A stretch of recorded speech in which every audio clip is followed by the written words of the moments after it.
மதுரையில் ஒரு நாள் வைகை ஆறு பெருக்கெடுத்தது. நகரம் முழுவதும் பயம் பரவியது. நகரத்தை காப்பாற்ற மன்னர் ஒரு கட்டளை விட்டார். ஒவ்வொரு வீட்டிலும் ஒருவர் வந்து மண் சுமக்க வேண்டும் என்று கூறினார். அனைவரும் தங்கள் சக்திக்கு ஏற்றவாறு மண் சுமக்கத் தொடங்கினர். ஆனால் அந்த ஊரில் ஒரு ஏழை பாட்டி மட்டும் மிகவும் கவலையில் இருந்தாள். அவளால் மண் சுமக்க முடியவில்லை. தனக்கு உதவ யாரும் இல்லாததால் அவள் மனம் உடைந்து அழுதாள். அந்த நேரத்தில் ஒரு இளைஞன் அவள் வீட்டிற்கு வந்தான். அவன் மெதுவாக அவளை ஆறுதல் கூறினான். பாட்டி, கவலைப்படாதே, நான் உனக்காக மண் சுமக்கிறேன் என்று சொன்னான். அதற்கு பதிலாக அவன் பிட்டு மட்டும் கேட்டான்.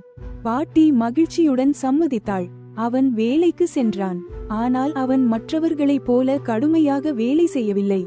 அவன் சிரித்துக் கொண்டும் விளையாடிக் கொண்டும் இருந்தான். இதைக் கண்டு காவலர்கள் கோபமடைந்தனர். அவர்கள் அவனை எச்சரித்தும் அவன் அமைதியாக இருந்தான். இறுதியில் இந்த செய்தி மன்னரிடம் சென்றது.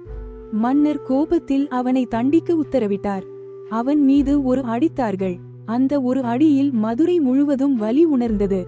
மக்கள் அனைவரும் அதிர்ச்சியடைந்தனர். மன்னர் கூட அதிசயத்தில் மூழ்கினார். அப்போது அந்த இளைஞன் சாதாரண மனிதன் அல்ல என்பது அனைவருக்கும் புரிந்தது. அவன் சிவபெருமான் என்பதை அவர்கள் உணர்ந்தனர்.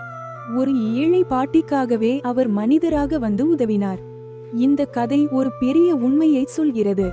ஏழைகளின் குரல் நேராக கடவுளை சென்றடையும். பசித்தவர்க்கு உதவுவது கடவுளுக்கு சேவை செய்வதற்கு சமம்.